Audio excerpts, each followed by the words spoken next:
اعوذ باللہ من الشیطان الرجیم بسم اللہ الرحمن الرحیم۔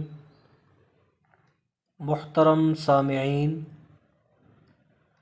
آج ہم میم ساکن کے قواعد سیکھیں گے۔ میم ساکن کے 3 قاعدے ہیں۔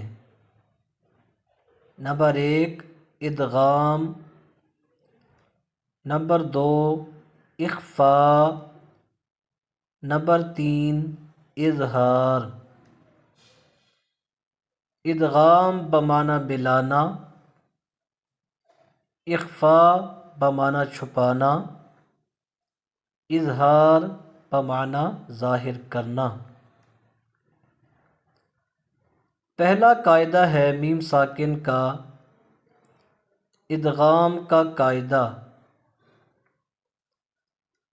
اگر میم ساکن کے بعد میم متحرک آ جائے تو قدر 1 الف کے غنہ کیا جائے گا،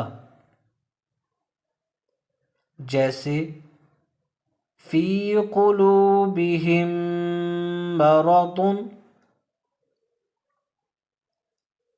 فی قلوبہم مرض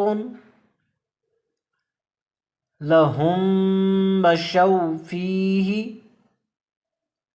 لہم مشوا فیہ۔ اس کو ادغام شفوی کہتے ہیں۔ دوسرا قاعدہ ہے اخفاء کا قاعدہ۔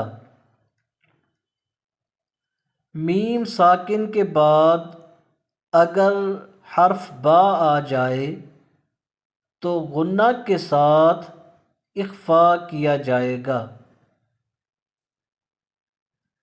میم ساکن کے بعد اگر حرف با آ جائے تو غنہ کے ساتھ اخفاء کیا جائے گا، یعنی غنہ بھی کریں گے اور اس میم ساکن کو چھپا کے بھی پڑھیں گے، جیسے وما ہم بمؤمنین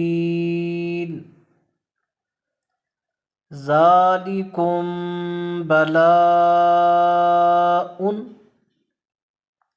اس کو اخفاء شفوی کہتے ہیں۔ تیسرا قاعدہ ہے اظہار کا قاعدہ۔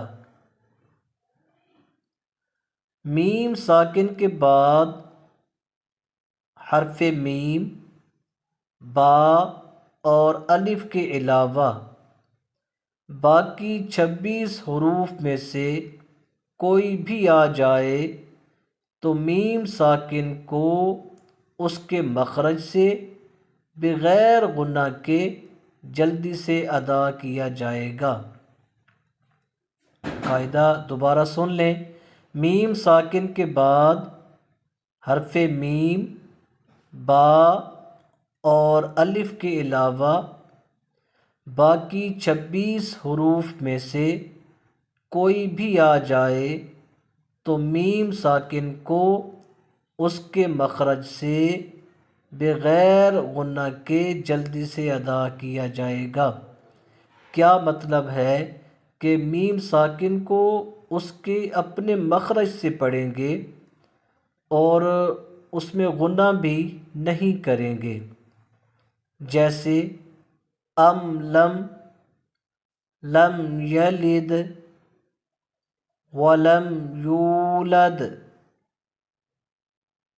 اس کو اظہار شفوی کہتے ہیں۔ یہ تھا آج کا ہمارا سبق۔ نیکسٹ ویڈیو میں انشاءاللہ نئے سبق کے ساتھ حاضر ہوں گے۔ السلام علیکم ورحمۃ اللہ وبرکاتہ۔